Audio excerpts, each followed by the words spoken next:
में गोंडा से आशीष शंकर जी जुड़े हुए हैं और गोंडा के राजनीति से काफी संबंध रखते हैं ये। और हाल ही के दिनों में जब लोकसभा चुनाव का रिजल्ट आने वाला था तब इनसे हमारी बात हुई थी और इन्होंने गोंडा का और कैसरगंज का हमें सर्वे बताया था। जो सर्वे जब नतीजे आए तो शायद सटीक आए और आज इन्हीं सब मुद्दों को लेकर के आशीष शंकर जी के साथ जुड़े हुए हैं।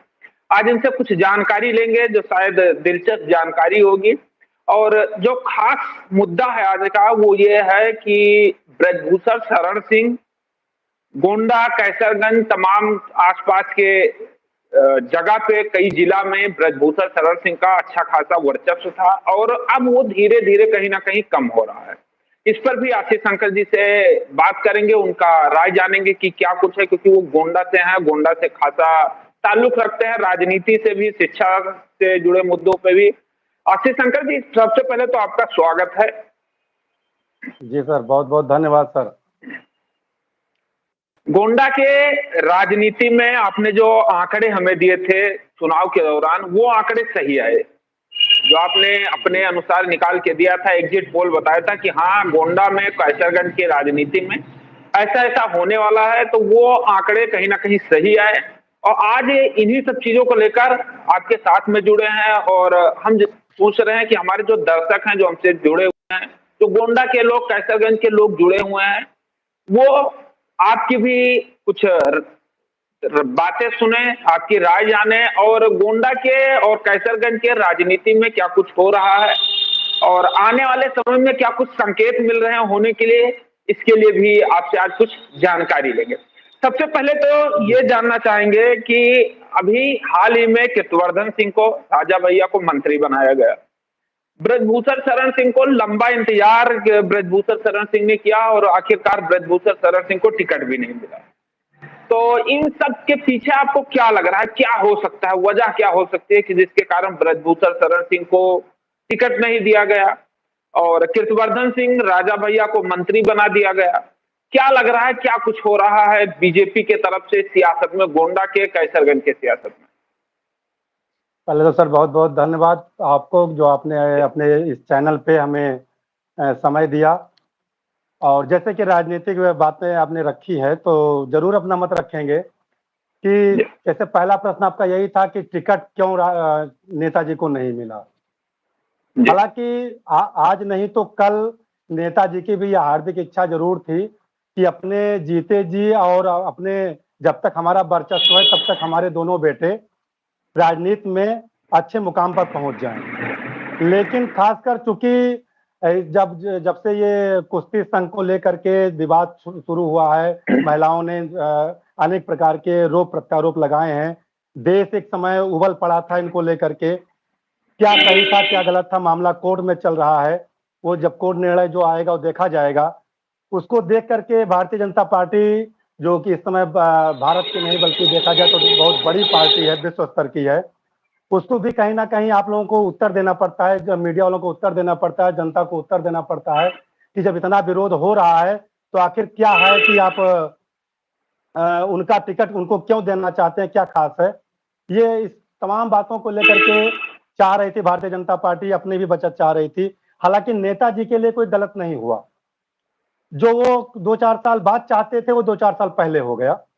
ईश्वर को मंजूर था। लेकिन अगर जैसे भी आपने आज एक क्वेश्चन और किया था कि उनका राजनीतिक, हालांकि ऐसा कुछ नहीं है। अगर तो जैसे आज भी आप देख रहे होंगे सोशल मीडिया के माध्यम से, मीडिया के माध्यम से, कि ठीक है कुश्ती संघ अध्यक्ष थे, उस पद से उनका मतलब रिजाइन क्या है कि अब नए अध्यक्ष बना दिए गए हैं और इस समय राजनीतिक भी कोई पद उनके पास नहीं है। फिर भी वो एक ऐसे व्यक्ति हैं, आप देख रहे होंगे कि वो जनता के बीच में, आज कोई पद ना होने के बावजूद भी वो जनता दरबार सुबह लगाते हैं और जनता के बीच में जाते हैं। आज के डेट में भी वो कटरा विधानसभा कैसरगंज के अंतर्गत आती है, कैसरगंज विधानसभा कैसरगंज के अंतर्गत आती है। ये दोनों विधानसभाओं में आज के डेट में वो भी उपलब्ध थे। आखिर जीतने के बाद चाहे वो कुछ भारतीय जनता पार्टी के भी सांसद विधायक हैं, अन्य पार्टियों के सांसद विधायक हैं जो जीतने के बाद जनता तक नहीं पहुंच पाते हैं। 5 साल में 50 बार अगर काउंटिंग किया जाए तो नहीं पहुंच पाते हैं। लेकिन माननीय नेताजी एक ऐसे व्यक्ति हैं कि इस समय कोई पद ना होने के बावजूद आप देख सकते हैं कि वो जनता से जुड़े हुए हैं। जब व्यक्ति जनता से जुड़ा रहता है, तब उसको खुद का एक कॉन्फिडेंस रहता है कि जनता हमारे साथ खड़ी है। जो लोगों को लगता है कि ओवर कॉन्फिडेंस में बोलते हैं, वो नेताजी नहीं बोलते हैं। वो नेताजी का जनता से जुड़ाव और जनता के बीच जो रहते हैं, उनको विश्वास है। हाँ, हो सकता है कि बात सही कह रहे हों, लेकिन भाषा या भाव कुछ तेज हो, यह मान सकते हैं। लेकिन ये हम ज़रूर कहेंगे कि वर्तमान समय में प्रेजेंट टाइम में नेताजी के पास कोई पद, कोई प्रतिष्ठा इस टाइप की नहीं है।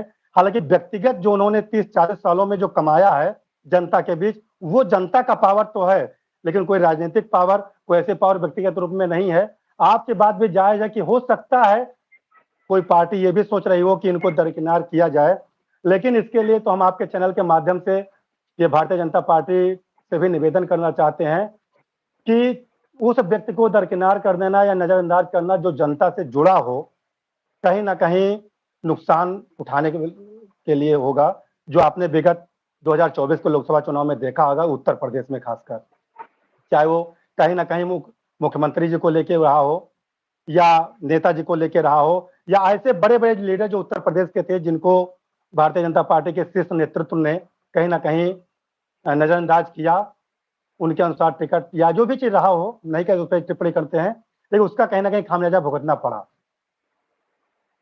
अगर नेताजी को माना जाए कि जो महिला पहलवानों ने इनके विरुद्ध में जितनी भी सारी चीजें कही, उसके कारण जी, अगर भारतीय जनता पार्टी ने टिकट नहीं दिया तो समाजवादी पार्टी घात लगाए बैठी हुई थी। जब तक जी, बीजेपी ने वहां की लिस्ट नहीं जारी की, जब तक करण भूषण शरण सिंह को टिकट नहीं दिया, तब तक समाजवादी पार्टी को इंतजार था कि अगर ब्रजभूषण शरण सिंह से किसी तरीके से बीजेपी से अनबन होती है तो हम अपने जी, तरफ लाएंगे और ब्रजभूषण शरण सिंह को टिकट दे देंगे। हालांकि जी, उन्होंने चाहा कि हमारे बेटे करण भूषण शरण सिंह को टिकट मिले, उन्हें टिकट मिल गया।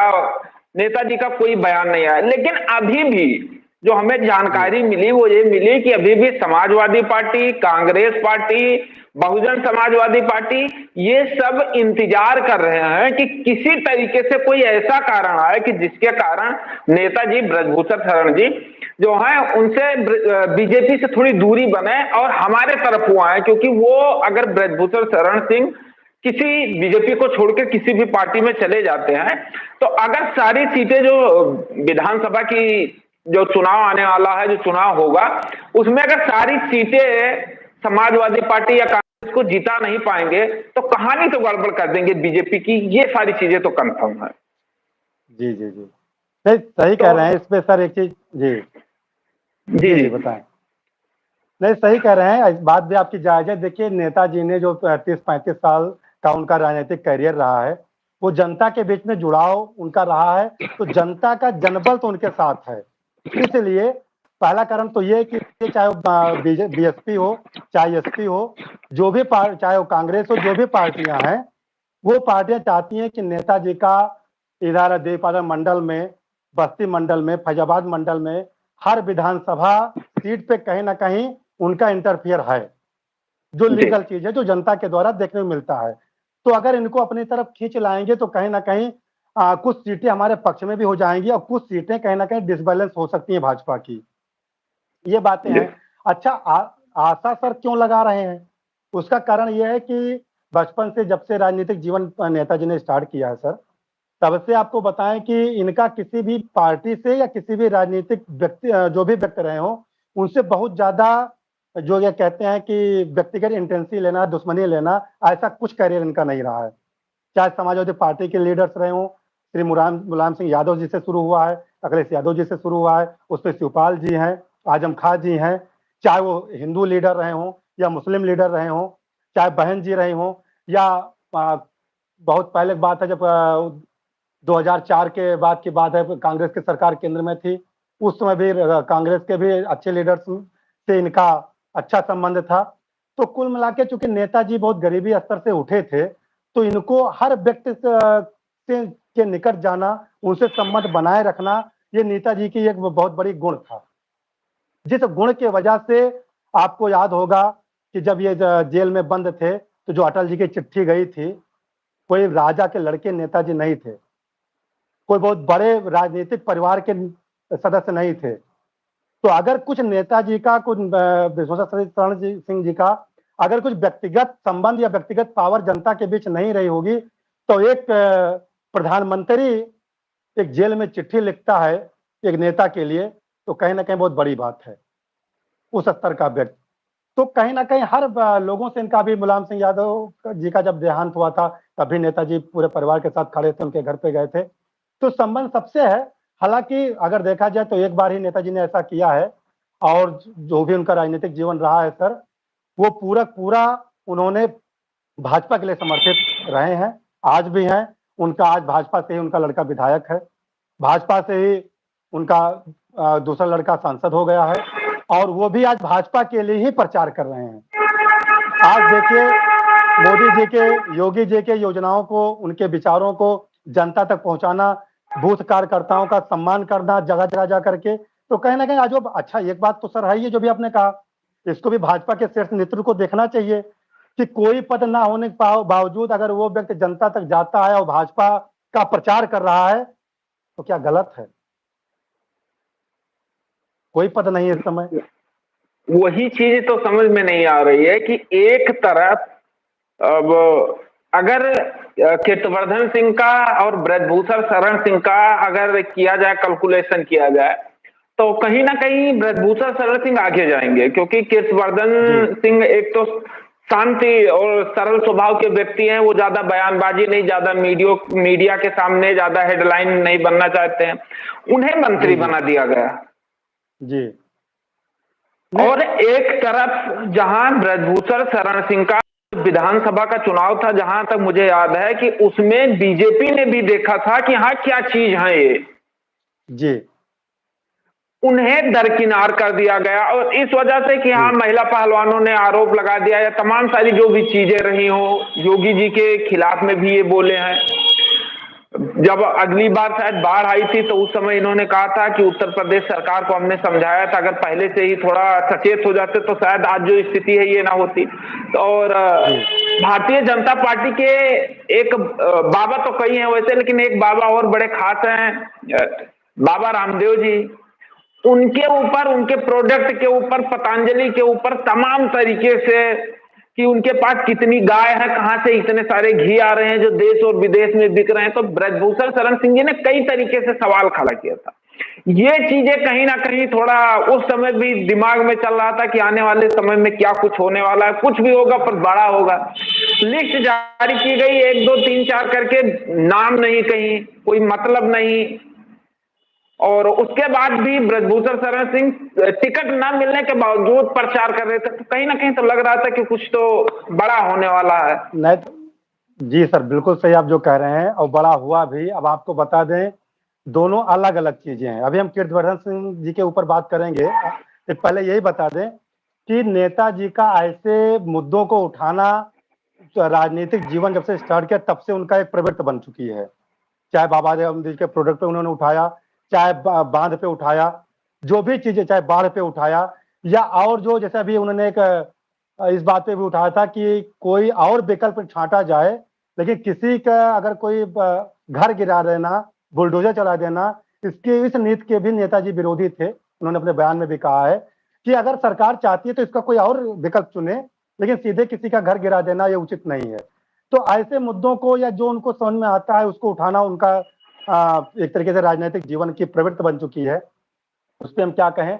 दूसरी चीज जो अभी आपने कहा कि भाजपा, क्या ऐसा तो नहीं कि नेताजी का राजनीतिक जीवन खत्म करना चाहती है, उस पर हम थोड़ी सी लाइट डालेंगे। इतना बड़ा बवाल था सर, अगर हमसे भी लोग कमेंट करते थे कि नेताजी का अब जीवन खत्म हो जाएगा, लेकिन ये बताया अगर नेताजी का वर्चस्व, नेताजी का अस्तित्व आज देश में ना होता, और नेताजी का सम्मान अगर वो पार्टी ना कर रही होती, तो ये बताइए कि इतना बड़ा होने के बावजूद प्रधानमंत्री नरेंद्र मोदी जी इनके खिलाफ आए? नहीं आए। कोई भी पार्टी आया, कोई भी व्यक्ति आया पार्टी का? नहीं आया। ये बताइए, चुनाव के सर 1.5 साल 2 साल पहले ये मुद्दा उठा, करीब 1.5 साल पहले, ठीक, तब तो भारतीय जनता पार्टी के पास एक बहुत बड़ा बहाना था कि उसी बहाने में इनको बाइकाट कर देते। कि सर हम क्या कर सकते हैं, पूरा देश एक तरफ है, हम आपको लेके कहाँ चल सकते हैं। इतना बड़ा बवाल के बाद अगर भारतीय जनता पार्टी इनके साथ खड़ी रही तो क्या इनको दरकिनार करना चाहती है? पहला पॉइंट। ठीक, उस समय मौका था तब नहीं किया। ठीक, हाँ आज जो दिया, हो सकता है इसमें नेताजी का भी 50 से 60% मन रहा हो कि मेरे बेटे टिकट मिल जाए। आंतरिक मामला है, क्योंकि कौन कौन पिता नहीं चाहता है कि अब हम अपने आंख से अपने दोनों बेटियों को सफल देख ले राजनीतिक जीवन में। ठीक, ये भी नेताजी की भी इच्छा हो सकती है। ये भी खबर आई कि अमित शाह जी ने सुबह फोन करके पूछा कि प्रतीक को टिकट दे दिया जाए। ये दंत कथाएं हैं, हम इसको इसकी पुष्टि नहीं करते हैं। तो नेताजी ने कहा कि नहीं, वो हमारे यहाँ अब वर्तमान में अभी 2022 में विधायक हुए हैं, फिर चले उपचुनाव लड़वा दें। तो उन्होंने कहा एक ही ऑप्शन है कि या तो आपके वाइफ को दे दें और या तो करण को दे दें। तो नेताजी ने किसी तरफ यस नहीं कहा, उन्होंने कहा जो आपकी इच्छा वो कर दीजिए। फिर करण भूसर के नाम टिकट फाइनल हो गया। ये हमने उड़ती खबर सुना है, इसको हम पुष्टि नहीं करते हैं, लेकिन चलो हो गया। तो पहली चीजें तो कहीं ना कहीं दिया गया, फिर फोन आया होगा, फिर नेताजी प्रचार में भी लगे, प्रचार भी उन्होंने किया। अब आपको मैं बता दूं, 2022 के विधानसभा चुनाव में, अब आंतरिक मामला सर हम नहीं जानते हैं, लेकिन भारतीय जनता पार्टी ने कोई पैसा नहीं दिया होगा। हेलीकॉप्टर के द्वारा, बाइक कार के द्वारा, करीब बस्ती से लेकर के बनारस तक, गोंडा से लेकर के नोएडा तक नेताजी ने हेलीकॉप्टर ले लेकर के और विधानसभा के का प्रचार किया था और रैलियां किया था। पहले विधानसभा का 2022 में क्या नेताजी बताइए कि शीर्ष नेतृत्व ने सम्मान नहीं दिया? वैसे निकले। एक बात, अभी आपने एक प्रश्न और किया सर कि क्या राजा भैया को, जो आपका प्रश्न में जो भाव था, हो सकता मैं गलत हूं, कि राजा भैया को भारतीय जनता पार्टी उठाना चाहती है कि लाओ इनको उठाया जाए, इनको सम्मानित किया जाए और नेताजी को डाउन किया जाए। ये मेरा विचार हो सकता है, जो हमने आपको पढ़ा आपके प्रश्न को। लेकिन नहीं, ऐसा सही, नहीं, आप सही कह रहे हैं। लेकिन ऐसा नहीं है। मैं आपको इस पर कंफर्म कर दूं, पहला चीज आपको बता दूं, भारतीय जनता पार्टी पे सम्मान देना जानती है और नेताजी को भारतीय जनता पार्टी आज भी, उसके जितने भी केंद्रीय समिति में जितने लोग हैं, सब लोग उनको सम्मान देते हैं। यही नेताजी हैं कि 2019 के लोकसभा चुनाव में जीतने के बाद प्रोटेम स्पीकर बनाए गए थे। क्या पूरे भारत में सिर्फ 350 सीट इनकी आई थी, कोई और सांसद नहीं था? तब ये 6 बार के सांसद थे और 7-7 बार के सांसद बैठे थे, उनको क्यों नहीं बना दिया गया? क्या सम्मान नहीं दिया? दिया। ठीक, और सम्मान दिया, और चीजों में सम्मान दिया। वही लोग पार्लियामेंट में मोदी जी ने नेताजी की तारीफ किया था कि वही कुश्ती संघ हमें अब महसूस हो रहा है कि देश, भारतीय कुश्ती संघ किसी सुरक्षित हाथों में है। तब नेताजी गड़बड़ थे।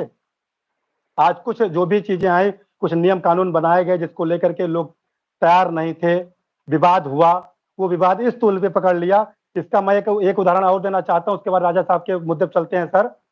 आज का अगर भारतीय संविधान में या सरकार जो भी, चाहे किसी भी राज्य की सरकार हो या केंद्र की सरकार हो, अगर आने वाले समय में ऐसा कोई कानून पुरुषों के लिए नहीं लाया गया, तो आने वाले समय में जितने कानून बनाए जा रहे हैं, अभी जो नया कानून आया है, जो 3 कानून 1 जुलाई को लागू हुए हैं, उसमें धारा जो 75 लगाई गई है, ताक झांक, धारा 75 में ताक झांक लिखा हुआ है। कोई भी जाके कल आपको बता रहा हूं सर, आपको भी कह देंगे कि आप मोटरसाइकिल जा रहे थे, हमारी तरफ ताक रहे थे, FIR के लिए आप भी तैयार रहिएगा। अब आज के डेट में सर, किसी भी थाने का सर्वे करवा लीजिए आप, अगर महिलाओं ने किसी भी थाने में 1 महीने में 100 मुकदमा पंजीकृत कराया है, तो 90 मुकदमा नाला, नर्दहा या दीवाल या कोई भी घर का ऐसी छोटी मोटी समस्या थी, जिस समस्या को लेकर के सही चीज न बता करके और मुकदमा पंजीकृत हो जाए, तो ये दिखाया जा रहा है कि इन्होंने मेरे घर में आकर के मेरा हाथ पकड़ लिया। ठीक, अब जांच तो बाद में होगी, ब्लेम पहले लग गया, FIR नोट हो गया। एक समय था कि जब अगर बड़ी बड़ी घटनाएं घर में घट जाती थी, तो हमारे बुजुर्ग, हमारे पूर्वज, जो सही घटना होती थी उसको छुपा लेते थे कि मेरे घर की इज्जत, बहन बेटियों की इज्जत थाने तक न जाए। आज समय बदल गया है। आज क्या है कि जो घटनाएं सही हैं उसको छुपा लिया जाता है और बहन बेटियों को सामने करके ब्लाउज के बटन खुलवा करके कि बता दो कि हमारा ब्लाउज खींचा गया, फाड़ गया, कि मुकदमा पंजीकृत हो जाए। अगर आने वाले समय में कुछ इस प्रकार कानून नहीं बनाया गया तो जो ये न्यू जनरेशन की जो ये महिलाएं हैं, माफ करना किसी ब्लेम नहीं लगा रहे हैं, लेकिन जो मैं देख रहा हूं, आप भी देख रहे होंगे, इसका एक गलत इस्तेमाल करके और रास्ते चलत पुरुष सम्मानित नहीं होना पाएगा, जी सम्मान से जी नहीं पाएगा। पहले चीजें। दूसरी चीज जो आपने अब राजा भैया को मंत्री को लेके कहा, मैं आपको बता दूं राजा भैया के मंत्री से पहले एक सवाल और आ रहा था कि अगर नेताजी के ऊपर मान लो जो महिलाओं ने आरोप लगाया वो सही है या गलत है, वो कोर्ट का विषय है, कोर्ट अपना जांच करके सारी चीजें करेगा। एक नेता थे टेनी अजय कुमार, शायद टेनी मिश्रा ऐसे ही कुछ थे, अजय मिश्रा उर्फ टेनी, हाँ लखीमपुर ऐसे ही थे। उनका भी आपने मामला उस समय सुना था, कितना हाईलाइट था। जी जी बिल्कुल सही है। बीजेपी के पास, भारतीय जनता पार्टी के पास में कई ऐसे नेता हैं जिनके ऊपर बहुत बड़े बड़े गंभीर गंभीर केस लगे हुए हैं। जी सर। समाजवादी पार्टी इसका समझ लो एक तरीके से लीडर है कि जितने भी अच्छे खासे नेता थे जिनके ऊपर बहुत सारे आरोप था वो समाजवादी पार्टी में थे, वो भी सारी चीजें सामने। ब्रजभूषण शरण सिंह के ऊपर अगर आरोप लगा था, उन्हें टिकट देते और बता देते कि जब कोर्ट, अगर कोई ऐसा है कि कोर्ट के पास जो कुछ भी साक्ष्य है उससे अगर ये होता है कंफर्म कि ब्रजभूषण शरण सिंह दोषी हैं, तो उसी दिन हम इन्हें पार्टी से निकाल देंगे।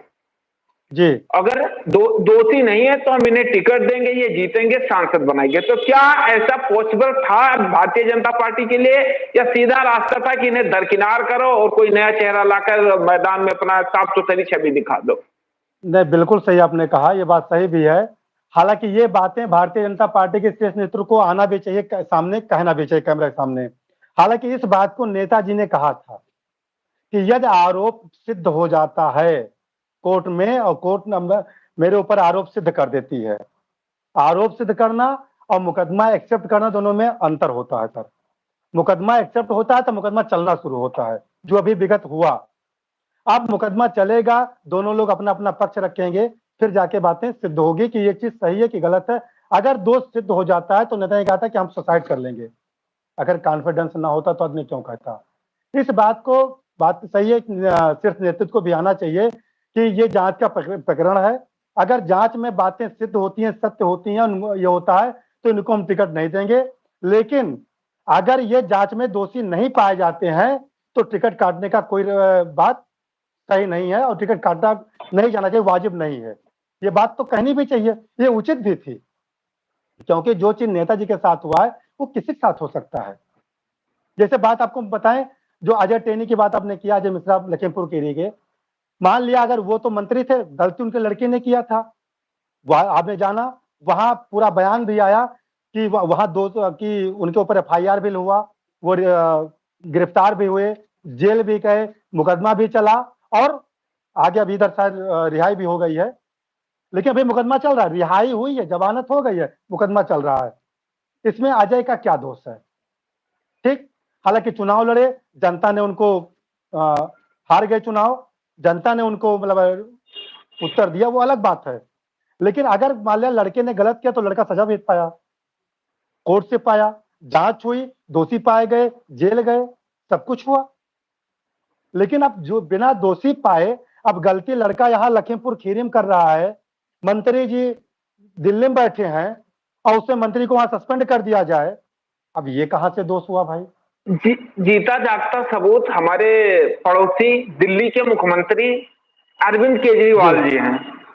जी जी जी। वो जेल में थे, जी। मुख्यमंत्री भी बने हुए हैं, मुख्यमंत्री पद से उन्होंने इस्तीफा नहीं दिया। तो यही सवाल जहन में आता है कि उनके ऊपर इतना बड़ा आरोप लगना, दिल्ली के मुख्यमंत्री का ईडी द्वारा, इनके द्वारा गिरफ्तार किया जाना, ले जाना, तमाम तरीके से पूछताछ करना, पैरोल सीबीआई के पास, तमाम तरीके से कहानी हो रही है।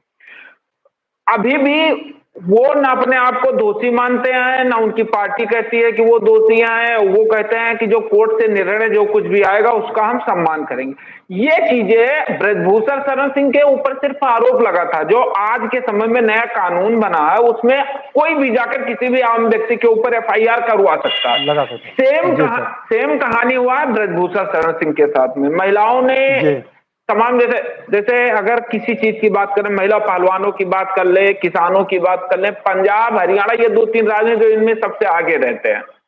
क्या हो जी उनका विचार, क्या हो वो नहीं पता।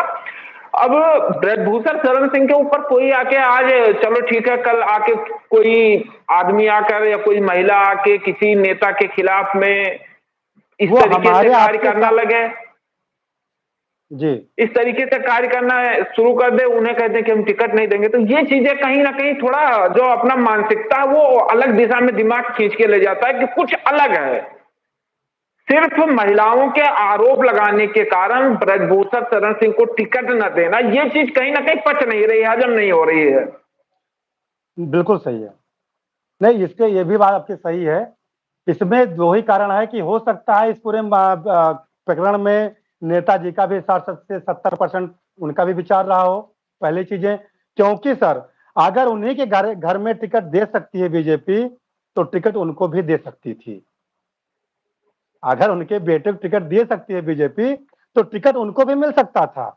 इसमें ऐसा भी हो सकता है कि नेताजी का भी कुछ मन रहा हो। अभी आंतरिक बातें हो सकती हैं। जब इतने बड़े मुद्दे में बीजेपी तो उनके विरुद्ध नहीं गई, टिकट देना भी था तो उन्हीं घर में दिया। इतना बड़ा हमने देखा, वायरल हुआ कि वो पा गए टिकट, वो पा गए टिकट, लेकिन अंततोगत्वा टिकट आया, उन्हीं घर में आया, उन्हीं का बेटा पाया। तो हो सकता है कि कुछ आंतरिक बात रही हो, नेताजी की भी इच्छा रही हो ये बातें।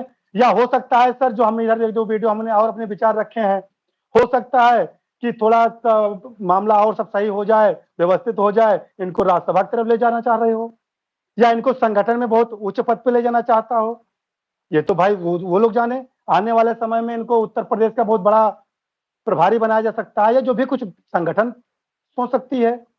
लेकिन एक चीज मैं आपको आज आपके चैनल के माध्यम से कहना चाहता हूं कि आने वाले समय में नोट कर लीजिएगा कि नेताजी को बीजेपी ना छोड़ेगी और ना ऐसे रहने देगी, क्योंकि जानती है बीजेपी कि नेताजी मतलब बहुत बड़ा परिवार जनता का, तो उनको उसको बीजेपी भुनाना जरूर चाहेगी।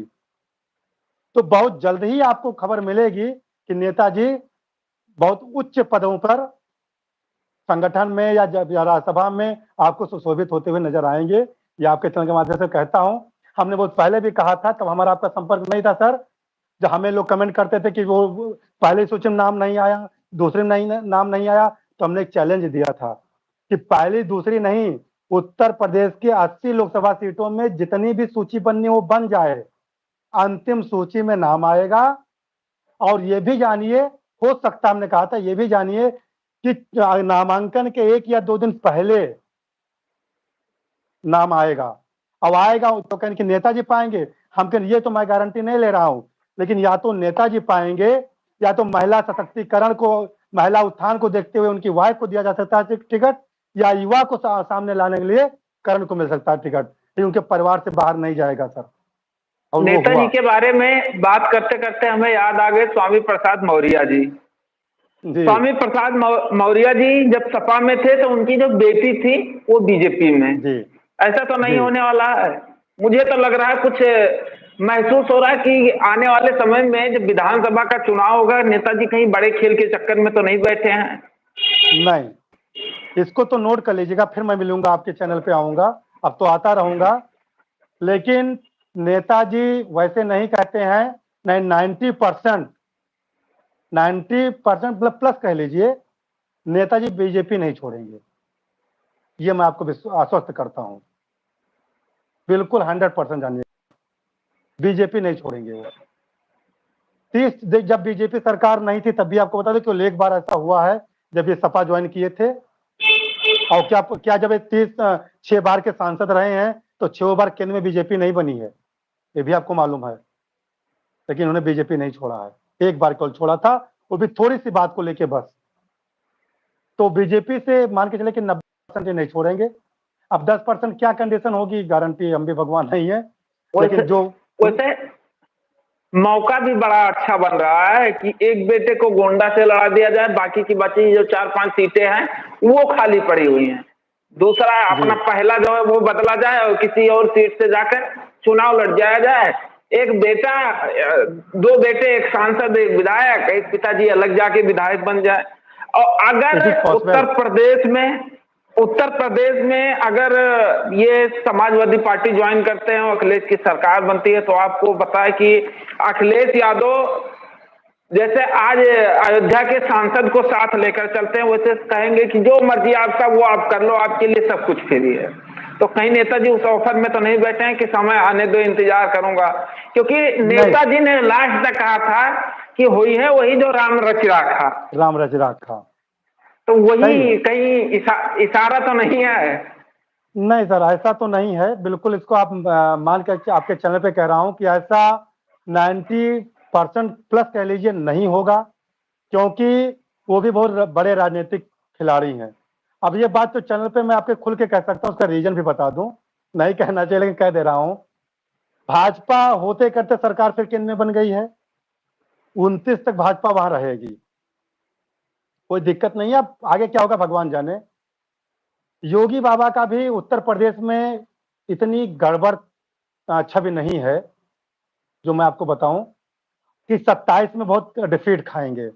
अगर कोई बाबा को शीर्ष नेतृत्व डिस्टर्ब नहीं करेगा टिकट बंटवारा से या जो भी चीज लेकर के जो होता है, या कोई ऊपर से प्रेशर बनाए इस प्रकार से, तो मैं फिर आज 3 साल अभी बाकी है चुनाव में, 24, 3, 27, तो फिर 27 में योगी जी के नेतृत्व में फिर बीजेपी लौटेगी। ये भी जो माहौल है, जो आप लोगों का सर्वे है, जो हमारा सर्वे है, हालांकि भी 3 साल की बात है, तो उगता सूरज को सब लोग नमस्कार करते हैं। सामने जिसकी सरकार होगी, आप बताएं, नेताजी को थोड़ी देर के लिए हटा दीजिए, कोई छोड़ के पार्टी जाना चाहेगा? केंद्र में भी जिसकी सरकार हो और जिसके थ्रू उनका लड़का सांसद है, एक विधायक है, वो पार्टी क्यों छोड़ देंगे? प्लस इतना मैं फिर बता दूं, कितनी भी 27 में चुनाव बराबर लड़ जाए समाजवादी पार्टी, वो तो 3 साल बाद की कंडीशन बताएगा। लेकिन बाबा पूरे देश के अच्छे अच्छे अधिकारियों के, मैं आपको बता दूं, जनता नहीं, अच्छे अच्छे जजेज के दिल में राज करते हैं योगी बाबा। अभी पश्चिम बंगाल के जज ने ममता जी को कहा था कि अगर आपसे न संभले तो मुख्यमंत्री उत्तर प्रदेश से आप सलाह ले लीजिए, उनका बुलडोजर सहारा ले लीजिए। इससे यह होता है कि सबके जहन में योगी जी के कहीं ना कहीं कार्य हैं। अब कुछ उनके ऊपर के लोग हैं जो प्रेशर बना देते हैं, जिसके द्वारा उनका काम गड़बड़ हो जाता है। लेकिन आपने देखा होगा कि बाबा कहते नहीं है, बाबा इमीडिएटली करते हैं। इतने बड़े प्रदेश को संभाल पाना सबके बस की बात नहीं थी। अखिलेश यादव जी थे तो 4 लोग थे,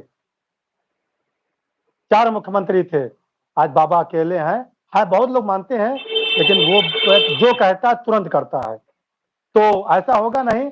ये सब रीजन है कि बीजेपी इतना आसान नहीं कि नेताजी छोड़ देंगे, तो ये तो दिमाग से निकाल जाना चाहिए। जो बात यह है कि वही वही जो राम रच रखा, वो तो भविष्य की बात है, कभी कुछ भी हो सकता है। लेकिन जो सामने दृश्य दिखता है वो बता रहा हूँ कि इतना आसान नहीं है सर। तो चलिए, कीर्तिवर्धन सिंह को, राजा भैया को मंत्री बनाया गया। गोंडा में बड़ा हर्षोल्लास जी था, लोग खुशी से झूम रहे थे, मैंने काफी सारे वीडियो देखा। अब जी आपको लग रहा है कि कीर्तिवर्धन सिंह को गोंडा के सांसद हैं और मंत्री बनाए जाने को लेकर अब गोंडा के विकास के बारे में कुछ लग रहा है कि हाँ कुछ बदलाव होने वाला है, बड़ा बदलाव होने वाला है? बिल्कुल सर, होना भी चाहिए और बदलाव हो भी सकता है। कुछ प्रस्ताव उन्होंने प्रस्तावित भी किए हैं केंद्र में, यहाँ को लेकर के, गोंडा को लेकर के। लेकिन जो भी आपका पहला क्वेश्चन था कि राजा भैया को उठाने का प्रयास तो किया जा रहा है, नेताजी को दबाने का प्रयास किया जाता है, उसको मैं क्लियर करता दूं कि ऐसा कुछ नहीं है। रीजन बता दूं इनको राजा भैया को मंत्री बनाने का। पहला रीजन ये कि देवी पाटन मंडल में उत्तर प्रदेश से उत्तर प्रदेश से भी कोई विधानसभा में मंत्री नहीं है। पहला पॉइंट नोट कीजिएगा, कोई नहीं है इस समय। मंडल पूरा खाली है, कोई मंत्री पद किसी के पास नहीं है। राव प्रसाद शास्त्री जी के पास पहले वाले में था, इस बार उनके पास भी कुछ नहीं है।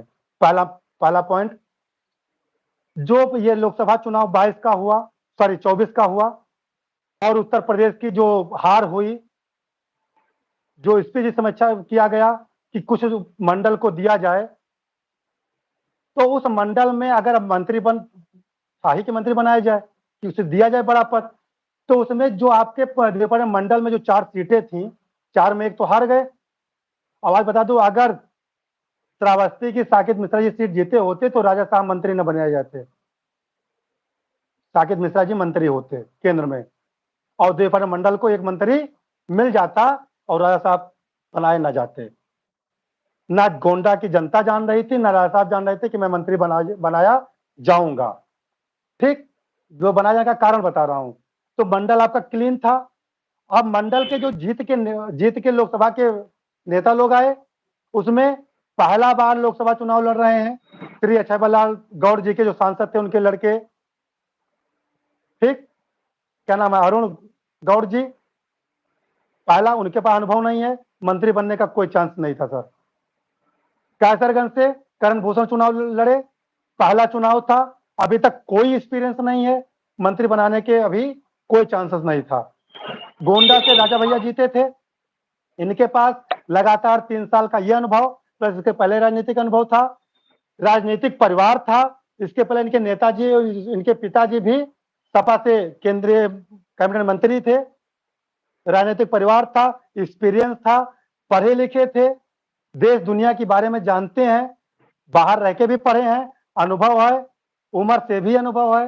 ये सब देखते हुए इनको बनाया गया है, ना कि इस मानसिकता के साथ बनाया गया है कि राजा साहब का उत्थान करो और किसी अन्य लोगों का को डाउन करो। ऐसी मानसिकता सर कुछ नहीं है। दूसरी चीज, राजा भैया की एक छवि सर बहुत अच्छी है कि एक तो ईमानदारी के पद पे, कोई भ्रष्टाचार का आरोप नहीं है। एक छोटा मोटा आरोप लगा था चुनाव के पहले, हालांकि वो उस पर हम ज्यादा लाइट नहीं डालेंगे, लेकिन ईमानदार है। इनकी बजट भले वापस चली जाए, लेकिन करप्शन पे होती है, ईमानदारी से लोग काम करते हैं, और अच्छा है, पढ़े लिखे, डिजर्व करते थे वो पद मंडल में, हमारे उस पद के योग्य थे, वो पद मिला और अच्छा लगा, मुझे प्राउड फील हुआ। अभी जब वहाँ गए थे कुवैत, वहाँ भी अच्छा हुआ, उनकी स्पीच देखा हमने, इंग्लिश बात करते थे, लगा कि हाँ, सो प्राउड ऑफ यू, अच्छा लगा उनके ऊपर, उनको देख करके, और इसलिए उनको मंत्री पद मिला है, ना कि ऐसा कोई विचारधारा है। ये मेरा विचार है। अब आप अपने विचार समझिए कि हम सही कहें या गलत कहें, तो आपके दर्शक बताएंगे। आपके विचार सही हैं। और एक सवाल आ रहा है अयोध्या को लेकर। अयोध्या में बीजेपी की हार पूरे देश दुनिया में इस चीज को लेकर थोड़ा हाईलाइट हो गया कि बीजेपी अयोध्या में कैसे हार गई, क्योंकि बीजेपी ने सबसे ज्यादा अगर कार्य कहीं के लिए किए थे तो वो अयोध्या के लिए किए थे। अयोध्या में प्रभु श्री राम का मंदिर बनवाना और तमाम तरीके से सारी चीज एक बनवाना कि ताकि लोग आए अयोध्या के भव्यता को देखें, सुंदरता को देखें कि किस तरीके से है, और वहां से बीजेपी हार गई। जब इस चीज के बारे में हम चेक कर रहे थे तो हमें एक चीज आई थी उस समय याद, कि जब राज ठाकरे को लेकर के अयोध्या आने को लेकर के विवाद हुआ था, तो ब्रजभूषण शरण सिंह से ही विवाद हुआ था। और उस समय जो सांसद थे बीजेपी के अयोध्या से, लल्लू सिंह, उन्होंने कहा था कि अयोध्या आए हम उनका स्वागत करेंगे, यानी उन्होंने ब्रजभूषण शरण सिंह से बैर बना लिया था। तो बीजेपी के हार में कहीं ना कहीं ऐसी चीजें भी इन्वॉल्व हैं कि हो सकता है ऐसी चीजें कि ब्रजभूषण शरण सिंह ने दूरी बना ली, और ब्रजभूषण शरण सिंह से काफी ज्यादा लगाव है वहां के संतों का। काफी सारे वीडियो आते रहते हैं, जब कुछ भी होता है तो उनके पास जाते हैं, बैठते हैं, उनसे बातें करते हैं। तो कहीं ये भी ऐसा हो सकता है अयोध्या में हार को लेकर के? बिल्कुल सर, हो सकता है, ये भी बातें हैं। लेकिन जो वहां हारी, आपको हम बता दें, आप भी जानते हैं आपके चैनल के माध्यम से, कि लल्लू सिंह का चुनाव हार जाना, पहली चीज में जाने कि लल्लू सिंह को इस बार टिकट देना चुनाव में, ये भारतीय जनता पार्टी की बहुत बड़ी भूल थी और बहुत बड़ी गलती थी। आई थिंक मेरा विचार है। दूसरी चीज आपको अच्छा कारण क्या है, ये पहले पहले कुछ जीते हों, लेकिन 2 बार जो सांसद रहे हैं ये केवल योगी मोदी के नाम पे जीत जाते थे। पहली चीज है, इतना बड़ा राम मंदिर मुद्दा हुआ, करीब 1.5 साल से राम मंदिर मुद्दा बहुत जोर शोर से था, ठीक। उसके आसपास जो छोटे बड़े नेता रहे होंगे वो भी चर्चा में आ गए, लेकिन लल्लू सिंह का सर एक कोई बयान दिखा दीजिए कि 2 साल के बीच में, नहीं है। पहला कारण कोई एक बयान, कहीं वो व्यक्ति मंच पे गया कि राम मंदिर के हिंदू थे, बुजुर्ग थे, आध्यात्मिक थे, क्या राम मंदिर के प्रति हम भी कुछ कर रहे हैं, तुम अपना कुछ दान देने में या किसी को लेकर के अपने कार्यकर्ताओं को लेकर के, क्या या 400 साधु संत को लेकर के कहीं कुछ मुद्दे पे ये व्यक्ति बोला? नहीं बोले। चुनाव 2 साल पहले कहानी है, डिसीजन आया तब बोला, तब भी व्यक्ति नहीं बोला, बिल्कुल इग्नोर, ठीक। उसके बाद अयोध्या सर चुनाव बीजेपी नहीं हारी है, 5 विधानसभाओं में अयोध्या भी जीती है बीजेपी। लल्लू सिंह को अयोध्या में वोट मिला है और इनसे क्या नाम है, जो सपा के प्रत्याशी था अवधेश प्रसाद जी से ज्यादा वोट मिला है। चुनाव ये हारे हैं, रुदौली जो और विधानसभा थी वहां, जब तुम किसी दरवाजे पर नहीं जाओगे, तो अपनी विधानसभाओं में नहीं जाओगे, लोकसभा क्षेत्रों में नहीं जाओगे, अब जनता सर वैसे नहीं है। नेताजी की बात चल रही है, नेताजी जीतने के हारने के बावजूद इस समय आप देख रहे हैं सोशल मीडिया माध्यम से प्रतीक अलग चल रहे हैं, करण अलग चल रहे हैं, नेता अलग चल रहे हैं, तीनों लोग इस घर भयंकर घर में चल रहे हैं, ठीक। लल्लू सिंह हारने के बाद कहीं गए, जब वो व्यक्ति जीतने के बाद नहीं गया तो जनता जागरूक है। पहला कारण कि ये 10 साल कंटिन्यू 10 साल ये जनता के बीच नहीं गए हैं। जब तुम अयोध्या के मुद्दे पर नहीं बोल रहे हो, ठीक, जब रैली हुई मोदी जी आए रैली निकाले तो उस रैली में कल निकल के उनके साथ खड़े हैं, कोई बयान आया, एक बयान आया भी वो भी उल्टा आया कि 400 सीट अगर हम जीत जाएंगे तो संविधान ही बदल देंगे, तो ठीक। ऐसा भी हो सकता है कि भारतीय जनता पार्टी ने मना कर रखा हो कि जो अयोध्या है वो बड़ा विशेष मुद्दा था भारतीय जनता पार्टी के चुनाव को लेकर के।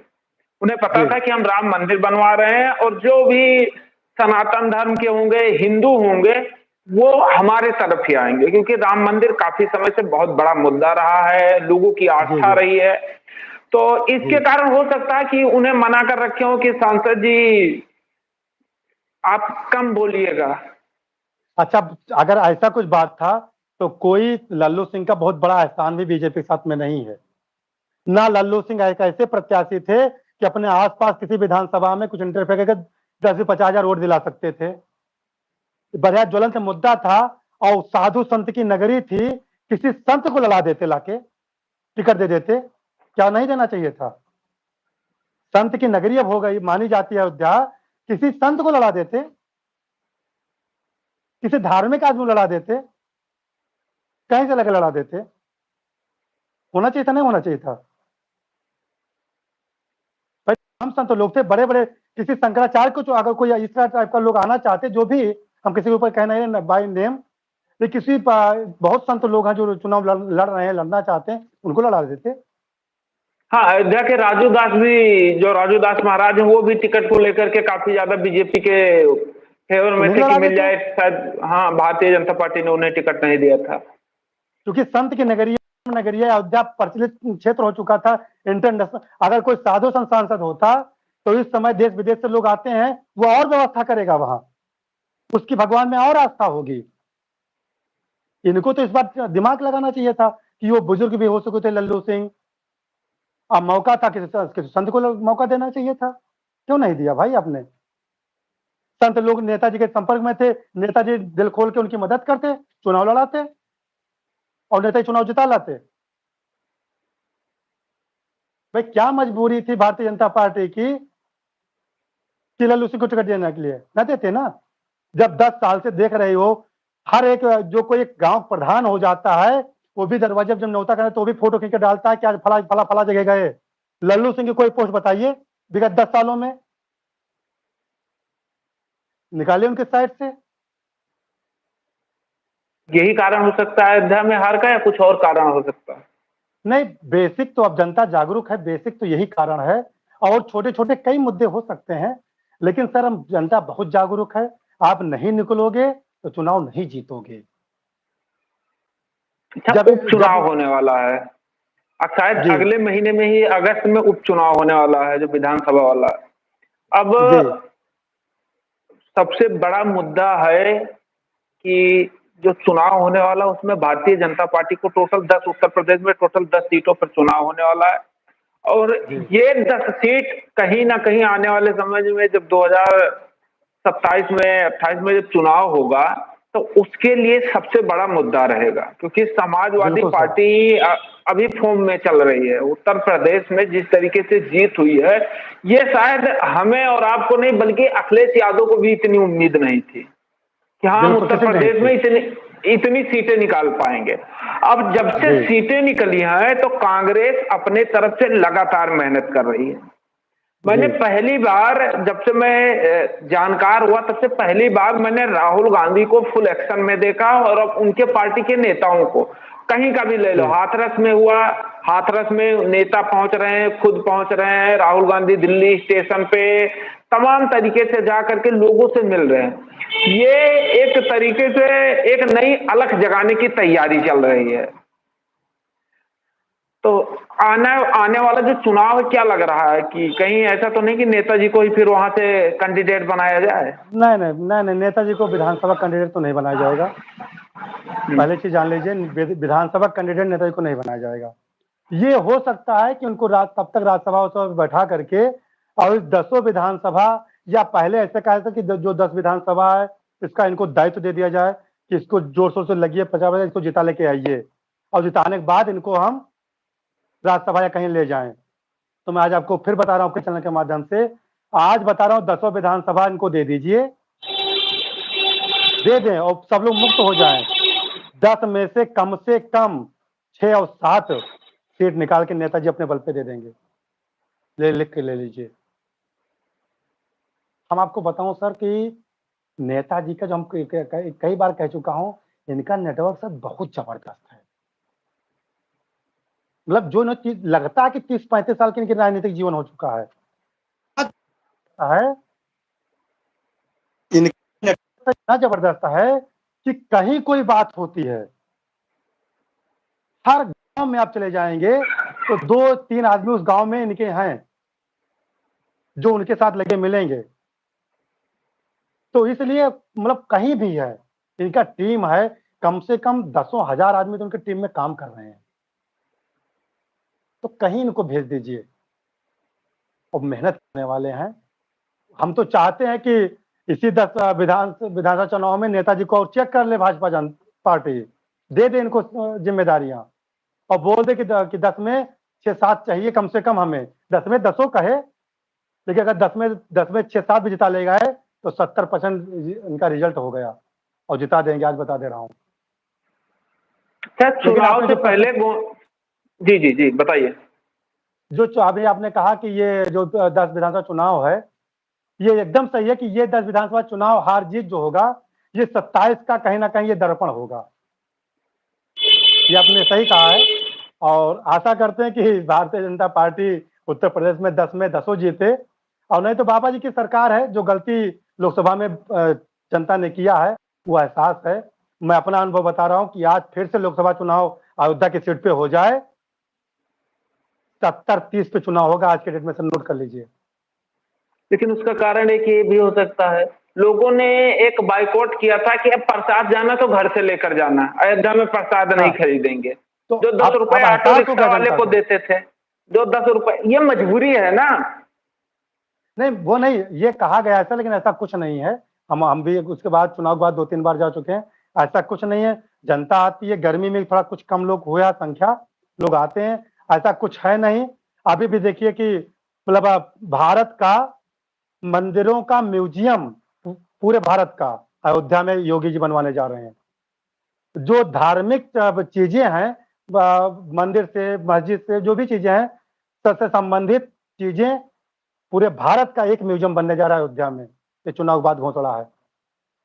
तो क्या नहीं कि अच्छा, हार गए तो बाबा उस पर काम नहीं कर रहे हैं। अयोध्या के बारे में एक हमें जानकारी मिली थी, कई वीडियो मिले जी, थे। तो वीडियो में मिला था कि अयोध्या में जो लोगों का मकान तोड़ा गया था, उसका जो जी। मुआवजा देना था, जिनका खेत ले लिया गया, उन्हें मुआवजा देना था, वो नहीं मिला था उन्हें। एक कारण ये भी आप मान सकते हैं कि हाँ, शायद रहा हो। नहीं, बिल्कुल सर, आपका कारण सही है। मुआवजा मिला है और लगभग में 80% लोग मिला है। कुछ इनके अराजक तत्व जो थे, होते नहीं है कि जो बीच वाले होते हैं, इन लोगों की वजह से कुछ लोगों को मुआवजा की धनराशि उनके स्तर तक पहुंच नहीं पाई, और पहुंची तो आधा तिहा पहुंची है, सिर्फ 20% के लोगों के पास। वो नाराजगी जायज है, हम ये बात का आपका समर्थन करते हैं कि ये गलती हुई है, हालांकि सबके साथ तो नहीं हुई है। इसीलिए भारतीय जनता पार्टी क्या कर रही है कि लगभग अपनी योजनाओं का जो पैसा होता है या जो भी चीजें होती हैं वो सीधे जनता तक पहुंचाने का प्रयास करती है। एग्जाम्पल दैट किसान निधि टाइप की, कि बीच के लोग न इन्वॉल्व हों, जहां जहां बीच के लोग इन्वॉल्व हो वही मामला फंस जाता है। जी सर। सर, नेताजी के ऊपर एक आरोप लगा था चुनाव के पहले, आरोप बहुत बड़ा था विश्वविद्यालय को लेकर। जी, शायद ये हमारा आखिरी सवाल है, और आखिरी सवाल ये जी, बड़ा जी, महत्वपूर्ण है। बिल्कुल सर, बहुत महत्वपूर्ण महत्वपूर्ण सवाल आपने इसीलिए उठाया भी है है। कि विश्वविद्यालय को लेकर के हमने कई लोगों का अलग अलग तरीके से इंटरव्यू किया था, चाहे वो बात कर लें जो इनकलाब फाउंडेशन के अध्यक्ष हैं उनका, जी, और जी, इधर अवध केसरी सेना के राष्ट्रीय अध्यक्ष नीरज सिंह का, इनका तमाम लोगों का हमने इंटरव्यू किया था। तो जिसमें हमने उनसे पूछा था कि क्या, तो उनका जो इशारा था, जी, खुल के तो कोई नहीं बोले, क्योंकि नेताजी ने एक नारा दे रखा है कि दबदबा था, दबदबा है और दबदबा रहेगा। तो शायद जी। दबदबा ही हो सकता है कि कोई खिलाफत में थोड़ा बोलता है तो सोच समझ के बोलता है, ये एक मुद्दा। लेकिन आपको क्या लग रहा है कि जो विश्वविद्यालय को लेकर के धरना प्रदर्शन किया गया, मांग किया गया, सारी चीजें किया गया, उसके बाद विश्वविद्यालय नहीं बना? बिल्कुल सर, बहुत अच्छा प्रश्न उठाया है, और मैं इस पे आपको अपने जो भी हमें जानकारी है और नॉलेज है, आपको उत्तर भी देता हूं, और आशा भी करता हूं कि आपके चैनल के जितने दर्शक हैं सब संतुष्ट भी होंगे। सर, इसमें नेताजी का कोई हाथ नहीं है, मैं एक्सप्लेन कर रहा हूं सर। नेताजी का कोई हाथ नहीं है। ये चीजें मंडल मुख्यालय था, तो पहले जो प्रस्ताव गया था, यहाँ के लोगों ने प्रस्ताव दिया था, यहाँ के विधायक ने प्रस्ताव दिया था, उस पे स्वीकृत हुई थी, जमीन आवंटन हो गई थी, ये सारी बात हुई थी, और मुख्यालय पे विश्वविद्यालय बनना चाहिए था, ये बात भी जायज है। यहाँ तक सारी बात जायज है। अब गड़बड़ कहाँ से होता है मैं आपको बता रहा हूँ विथ एग्जाम्पल। जब जमीन आवंटन हो गई, जमीन लोग गए, सर्वे हो गया, सब कुछ हो गया, तो कुछ बलरामपुर के, श्रावस्ती के, वहां के कुछ विधायक लोगों ने एक प्रस्ताव बना करके और मुख्यमंत्री के गए, उनसे मिले कि हमें भी कुछ चाहिए। बात लीगल है सर, क्यों नहीं चाहिए? गोंडा मुख्य उत्तर प्रदेश में 75 जिला में श्रावस्ती 75वें स्थान पे शिक्षा क्षेत्र में आता है। ठीक, उसका उत्थान कैसे होगा? पहली चीजें, मेडिकल कॉलेज बलरामपुर बन गया, सॉरी बहराइच बन गया, मेडिकल कॉलेज गोंडा बन गया, गोंडा में डिग्री कॉलेज भी है, एलबीएस डिग्री कॉलेज है, साथ साथ नंदी नगर भी डिग्री कॉलेज है, नेताजी का भी है। करीब करीब अच्छे कॉलेज गोंडा में चल रहे हैं, डिग्री कॉलेज भी चल रहा है, मेडिकल कॉलेज भी बन गया, जिला अस्पताल अलग से यहाँ ठीक ठाक चल ही रहा है। क्या सब कुछ गोंडा को ही चाहिए? पहला प्रश्न। ठीक, और दूसरी बात क्या है, तो इस चीज को जो विद्यालय जिस नाम से स्वीकृत हुआ था, मां पाटेश्वरी, वो बलरामपुर में पड़ता है। ये जो वहां तर्क दिया गया मुख्यमंत्री जी को, तर्क देखिए क्या दिया गया है, बात बहुत स्पष्ट है। तर्क दिया गया कि सर जो विद्यालय नामकरण हुआ है मां पाटेश्वरी विद्यालय के नाम से, विश्वविद्यालय के नाम से, वो बलरामपुर में है। तो सर अगर बलरामपुर में बन जाए तो सर अच्छा लगेगा सुनने में, और जो लोग विश्वविद्यालय जाएंगे वो मां पाटेश्वरी का दर्शन भी करेंगे और अच्छा लगेगा। पहला पॉइंट तर्क वाला। दूसरा पॉइंट क्या है कि जब गोंडा को मेडिकल कॉलेज मिल गया, बलरामपुर को मेडिकल कॉलेज मिल गया, तो क्या बलरामपुर को, सॉरी बहराइच को मिल गया, तो बलरामपुर को कुछ नहीं चाहिए? क्या श्रावस्ती को कुछ नहीं चाहिए? चाहिए। भाई मुख्यमंत्री ने बात समझी कि बात जायज है, शिक्षा क्षेत्र में पिछड़ा पिछड़ा था श्रावस्ती। मुख्यमंत्री महोदय ने अच्छा दिमाग लगाया, अच्छा कार्य किया, मैं धन्यवाद भी देता हूं कि देखिए सर, सर्वे आप भी करा लीजिएगा अगर मैं गलत बोल रहा हूं। बलरामपुर को नहीं दिया गया है विश्वविद्यालय, बलरामपुर श्रावस्ती के बीचों बीच में दिया गया है। कि श्रावस्ती का भी विकास हो जाए और बलरामपुर का भी विकास हो जाए। अगर वहां विश्वविद्यालय बन जाएगा तो विश्वविद्यालय के नाते मेरा पिछड़ा क्षेत्र श्रावस्ती है और बलरामपुर है, ये दोनों जिलों का विकास उससे हो जाएगा। गोंडा का विकास तो हो ही रहा है, कर ही रहे हैं, मेडिकल कॉलेज भी बन गया है, नेताजी जैसे तो हर क्षेत्र में स्कूल अपने खोले हैं। लेकिन अगर एक बड़ा काम अगर वहां हो जाएगा तो एक तीर से दो शिकार, एक विश्वविद्यालय से दो जिले का उत्थान, श्रावस्ती और बलरामपुर। ये बात मुख्यमंत्री जी के जहन में आ गई कि मां पाटेश्वरी के नाम से है, पाटेश्वरी देवी भी वहां है, विद्यालय वहां पहुंच जाएगा। और बलरामपुर से पिछड़े क्षेत्र में आपने अभी देखा होगा बाढ़ से कितना सब एकदम नदी उफान पे है। तो एक विश्वविद्यालय अगर पहुंच जाए, हम गोंडक मूल निवासी हैं, लेकिन मुझे सामाजिक व्यक्ति होने के नाते मुझे खुशी हुई वहां जाने से। मैं जानता हूं कि लोग विरोध करेंगे कि हम ऐसा बोल रहे हैं, लेकिन अपना विकास सोचने वाला इंसान इंसान नहीं होता है। जो सबका सोचता है, सबका विकास सोचता है, उसको कहते हैं इंसानियत। आप बताइए, आपके चैनल के माध्यम से दर्शकों से पूछना चाहते हैं कि एक विश्वविद्यालय से अगर दो जिले का विकास हो जाए, उत्थान हो जाए, क्या गलत है? नहीं, सही है। अगर विश्वविद्यालय यहाँ देना चाहते थे तो मेडिकल कॉलेज यहाँ कदाप नहीं देना चाहिए था। ये मेडिकल कॉलेज ले जाकर के गोंडा और बलरामपुर के बलरामपुर और श्रावस्ती के बीच में बनवा देते, वही वहां दे देते। सब कुछ गोंडा को ही चाहिए। अब मैं गोंडा का रहने वाला हूं, मैं तो क्या मैं कहूँ सब कुछ हमें दो और सब भूखन मरे? तो ये एक इसका सवाल लीगल आ रहा है, सुनिए, एक सवाल जी आ बताइए। रहा है कमेंट बॉक्स में। जी जो नेताजी जी के पार्टी छोड़ने को लेकर बात हो रही है, ये बता रहे हैं कि नेताजी जी पार्टी इसलिए नहीं छोड़ रहे हैं कि अगर हम पार्टी छोड़ देंगे, अगर हम कोई जी कांग्रेस पार्टी या समाजवादी पार्टी ज्वाइन कर लेंगे तो भारतीय जी जनता पार्टी हमारे ऊपर जांच बैठा देगी, और जो हमारे जी पास में ये धन, एक कुबेर वाली संपत्ति है, इस जी पर जांच बैठेगा तो दिक्कत हो जाएगा। कहीं ना कहीं मजबूरी के कारण इसी वजह से पार्टी नहीं छोड़ रहे हैं कि अगर हम पार्टी छोड़ के, यानी ब्रजभूषण शरण सिंह अगर पार्टी छोड़ के सपा में या कांग्रेस में जाएंगे तो जो उनके पास ये इतने कॉलेज और हेलीकॉप्टर वगैरह सारी चीजें हैं, इस पर जांच बैठ जाएगी। इसी कारण, मजबूरी के कारण पार्टी नहीं छोड़ रहे हैं। क्या लग रहा है सर? आप बिल्कुल सर, क्वेश्चन बहुत अच्छा है, लेकिन सर एक माफी चाहेंगे कि बैटरी मोबाइल की डिस्चार्ज होने वाली है, केवल 2% बची है। हम आंसर तुरंत देना चाहेंगे इसका। सर ऐसा जी कुछ जी नहीं जी है।